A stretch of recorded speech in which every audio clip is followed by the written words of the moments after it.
سلام و عرض ادب دارم به خدمت شما دوستان عزیز. امیدوارم هر کجا که هستیم خوب و خوشحال و صحتمند و تندرست باشین.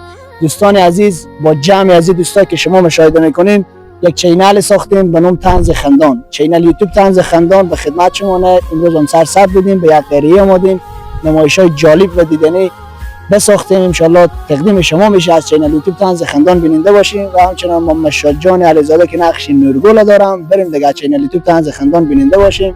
استاد جان و رضا جان که میتونن خود معرفی برای شما داشته باشن.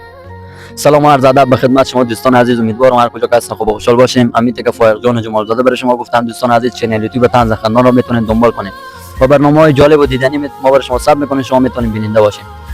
دیگه بعد از اونی هم دکتر صاحب جناب کامربین اون که واقعا زحمت زیاد میکشن. تشکر از اونو. دیگه تشکر از این دوستا که واقعا میان خود ما زحمت میکشن و همکاری میکنن و برنامه خوبی برای شما تقدیم میکنیم. سلام و عرض ادب خدمت دوستان عزیز. ان شاء الله که هر جا هست خوب و خوش و خندان باشه. دیگه دوستان گفتنی از آقای جمال زاده و علیزاده صاحب گفتم. ان شاء الله دیگه ما دنبال کنیم از کانال یوتیوب طنز خندان. دیگه ما به خدمت شما هستیم.